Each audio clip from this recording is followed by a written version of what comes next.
میں نے کام والے کو 5,000 روپے دیے۔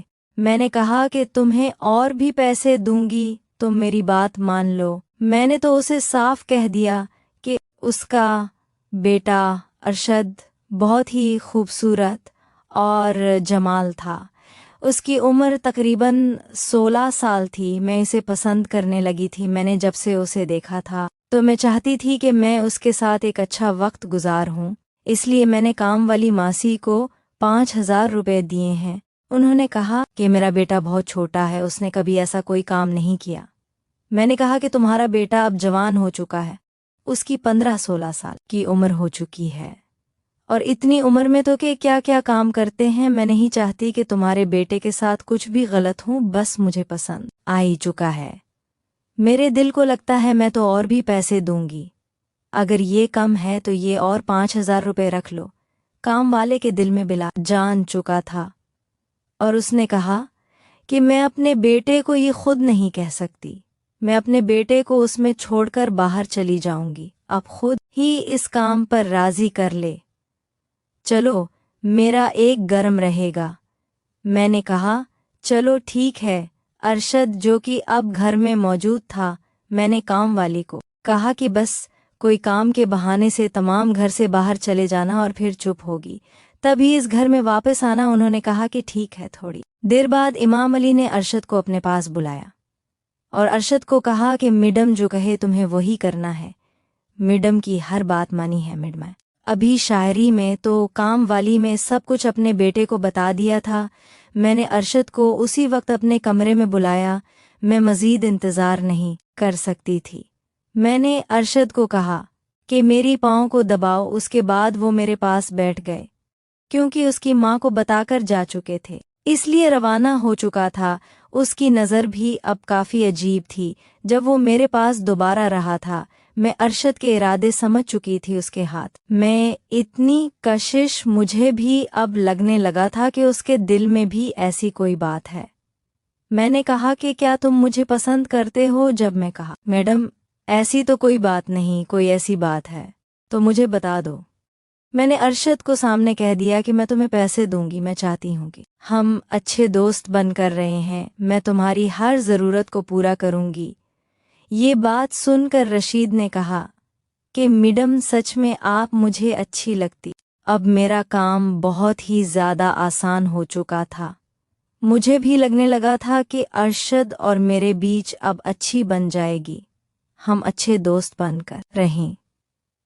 اس کے بعد میں نے آ کر کہا، ارشاد کو اپنے مقصد کے لیے استعمال کرنا شروع کر دیا اور میں نے اپنا کھیل شروع کر دیا۔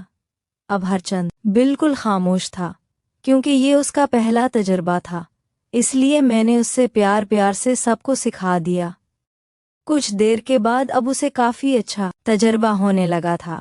یہ کھیلا وہ اس کے لیے آسان ہو چکا تھا، کیونکہ وہ بہت جوان تھا، اس لیے وہ میرے شوہر سے زیادہ وقت کھیل میں بس روڈ، اور مجھے کافی رو رہا تھا اور سکون ملا۔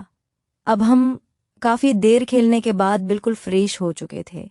مجھے جو کچھ چاہیے تھا وہ سب کچھ یہ میچ کا تھا۔ میں نے ارشد کو 1,000 روپے دیے۔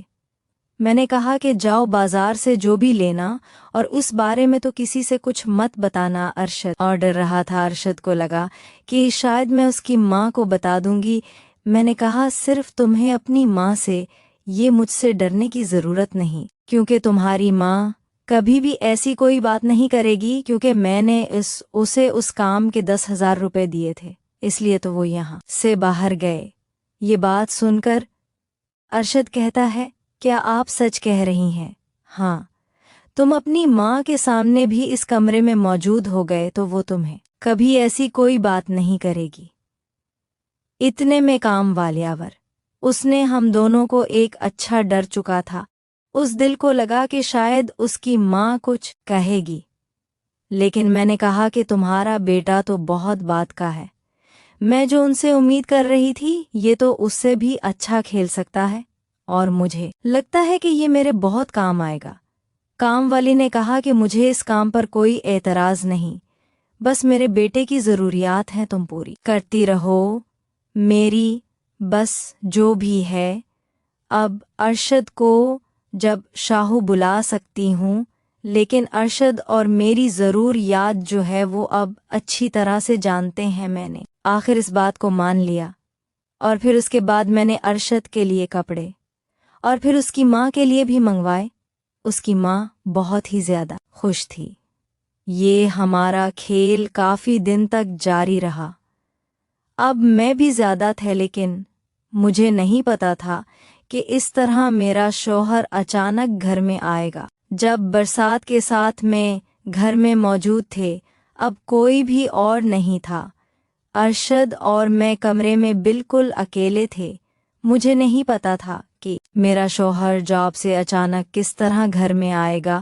جب وہ کمرے میں آیا اور ہم دونوں کو ایک ساتھ دیکھا تو اس نے بہت زیادہ غصہ کیا اور مجھے دھمکی دی کہ وہ مجھے بھول جائے گا۔ اس کے بعد کام والی اور اس کے بیٹے کو کام سے نکال دیا اور اسے اس گاؤں کو چھوڑ کر جانے کو کہا کہ آئندہ کبھی بھی یہاں مت آنا، اور ووٹر چکی تھی کیونکہ میرے شوہر جو کہ پولیس میں کام کرتے تھے، اور اسے اب اس بات کا ڈر تھا کہ کہیں وہ اس کے بیٹے ارشد کو نقصان نہ پہنچائے، اس لیے وہ اپنے بیٹے کو کہیں دور چلی گئی اور کبھی بھی واپس نہ۔ اور اس کے بعد میں نے کبھی پیار کے بارے میں نہیں سوچا تھا، اور نہ ہی کبھی اپنے شوہر کے ساتھ بے وفائی کے، کیونکہ میرے شوہر نے مجھے دھمکی دی تھی کہ اب میں نے ایسا کوئی بھی کام کیا تو وہ سچ میں مجھے اپنی زندگی سے نکال دے گا۔